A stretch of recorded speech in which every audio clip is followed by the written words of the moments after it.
obviously it's online based, but you do deal with a lot of code. The coding languages I use almost every day is HTML, CSS, and JavaScript. They're pretty much the three. There's always more languages than that, but those are pretty much the three main languages that make up what I do every day at work. So I wake up at 9 a.m. I walk 2 feet from the bottom of my bed to my desk, and I get on a morning call. And then after the morning call, we discuss what we're doing throughout the day, and I jump on. And usually I work on, it changes between building websites to just doing general maintenance updates to our clients' sites throughout the days. So I'll come on, I'll make a web page, help build out a site if we've got a client that's doing that at the moment. I'll do updates if any client site breaks or something. I'm the first one to get onto it, and I'll fix that up. Sometimes I need to work on more advanced projects that require more use of coding and like PHP or SQL, which are a couple of other web-based languages. But yeah, I went to school. So I went to NSC for web and mobile application development, which it's pretty much made up of two halves. There's the coding, the programming half of that course, and then there's the design half of that course. So web design is not something I necessarily excelled as much in, so I excelled a lot more in the programming end. Web design goes from anything you use like Adobe Illustrator, Photoshop, and you design things to the web. So it's like a graphic designer, more of a graphic designer approach in that half of the course. But for the half of the course that I did, programming mainly stays within the vein of JavaScript and HTML and just building out websites and stuff like that. So yeah, it's a pretty, I'm not gonna lie, it's a really fun a career to have. Like I get to work from home. It's super flexible hours I have in my job. I can take any days off I want. I can work whenever I want if I want to. I can work from wherever I want because it's remote. So I don't have to work from, I live in a place called the Comox Valley. I choose to stay here because I want to, but if I wanted to, I can move out to Hawaii and still do my job from Hawaii. Because all I need to do my job is just a laptop or a computer. So it's being in this career, in this industry definitely has its perks because that's not something you can do if you're in a labor job, right? Like you can't, like I just get up, I wrap a blanket around me and I put on some music and I get to work, and it's stress-free. It's awesome. It's super easy as long as, I mean, it can be easy. It can be hard at times too, but in general, it's a very great job. And I'm really glad I got into this industry.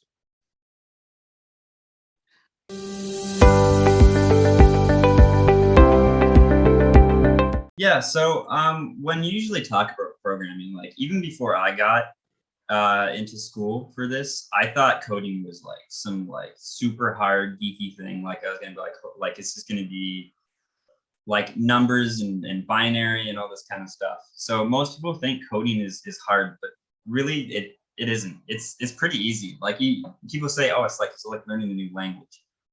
Which no, learning a new language like a literary language is way harder than learning a programming language. You can learn a programming language. I mean, it depends on the one, but if you want to learn HTML, it's like you could do it in a week or two. CSS, you could do it in a week or two. JavaScript, you could do in like a couple months. And it's not necessarily, I mean, it's going to be challenging, but it's not hard, per se.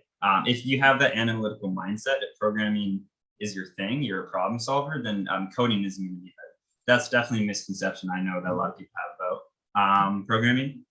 Another thing is when people think of programming, they're like, oh, it's going to be super mathematical. Like they're like, oh, I'm going to need to know calculus and like physics and algebra. And no, I mean, it depends. It depends what kind of programming you're getting into. But if you're doing web development, it's not mathematical at all. I mean, it uses a little bit of math here and there, but you're not doing algebra or calculus, right? It's easy stuff.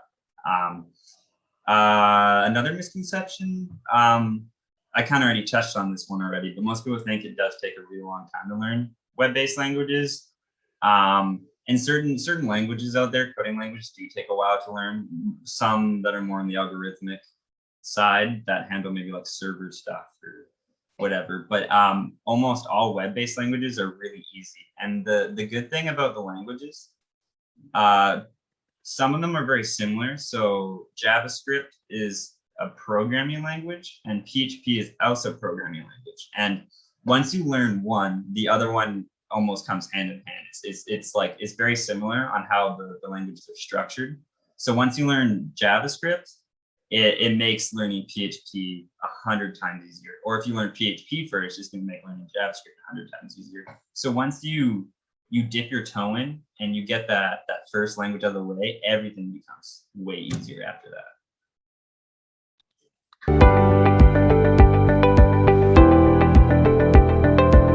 Yeah, so I was lucky. I didn't even have an internship. I went straight to a job. So near the end of the school, one of our programming teachers, he thought I was one of the better. He asked me to come up to Campbell River with him to go to something called a hackathon, because I was one of his best coding students, and he wanted to, I guess, show me off, and I would go and talk about basically what I'm talking about now.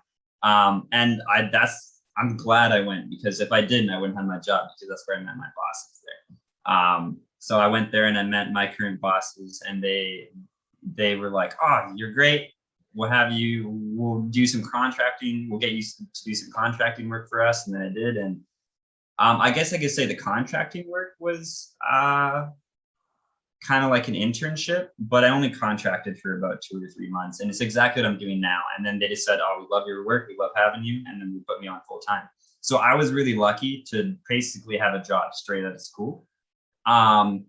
As for most other people came out, they got jobs too. It just took maybe, they had to send their resumes out and stuff. I know that a lot of the other people in the class that did well, they have jobs doing stuff like I'm doing.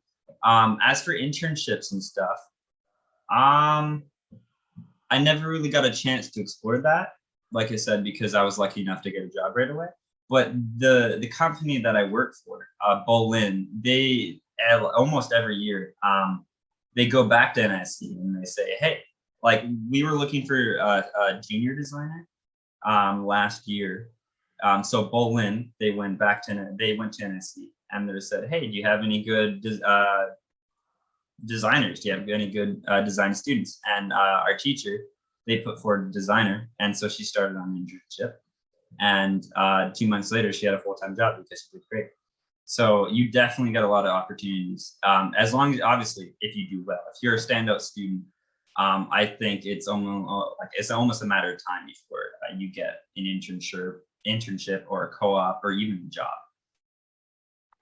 So sounds, well, obviously being very good at it really helps, right? Because that's how you get recommendation maybe from your lecturers or your professors, just like how you got the opportunity to showcase yourself, and it end up you meeting your current employer. But do you have any suggestions like to students in this type of field, like how to distinguish themselves, to showcase themselves, like what kind of opportunities that they should be looking at, so they can get noticed? Yeah, so I think the main thing is you just need to impress. And the first people you want to impress are your teachers, because they're the contacts that can get you into the internships and the co-ops and stuff. So if you do well and you show that you're paying attention in class and you put in the work and your work shows for it, and you create good projects that the teachers like, if you impress the teachers, that's step one. That's the important thing. If you impress the teachers and you get on their good side, when Bolin, they go and ask, they ask NSC, they go and they talk to Megan, who's one of the design teachers, and they say, "Hey, who's a good design student?" And then, she threw up her best design student. You need to impress. Her name's Jada, and she's a great designer. I actually knew her from high school. But what she did is she impressed. Like, she did the extra mile. She paid attention. She did the work well. She spent a lot of time on the projects, making them awesome. I love some of her artwork. It's great. So for sure, you need to impress. You need to make sure your teachers know how good you are, and you need to show that you're willing to go the extra mile.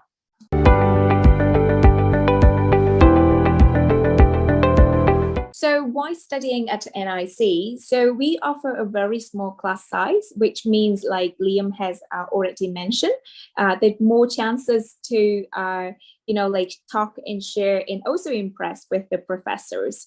So one of the things which I noticed from my students, and also the thing that they shared with me when they graduate from NIC, is that they say that, like the connection between the professors and the students actually helps them to get a better job, because of the suggestion or reference from the teachers is really valuable. It helps them to get, the better jobs in terms of the position, and also, they can suggest them for some projects which can help them to get the job easier.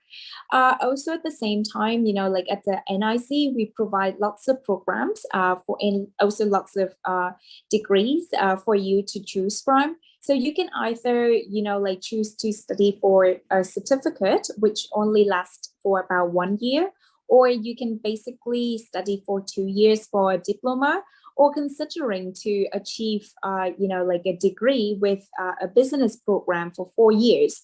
And we have them all in our college. We also, have the kind of like our transfer program for students who want to pursue their higher degree in the university for the bachelor program and also for the master program. Another thing which I would like to highlight is about the lower tuition fee. Basically, as a community college, we offer students a much lower tuition fee compared to university, and obviously the quality of the education is similar to like most of colleges and university in the area. So lots of our professors are study or worked or is still even now, like collaborating for some projects with a big university like UBC or SFU, making it become, like really reasonable for students to actually get engaged into the project that they are doing, and also having some advices from them in if they want to transfer to university or getting a higher degree, for themselves. And the last one I would like to say is about the work experience. So at NIC, we have lots of opportunities for students to work, from co-op, internship to practicum. All of them will be provided depending on different courses, in order to help students to gain more insight about the market that they are going to work for.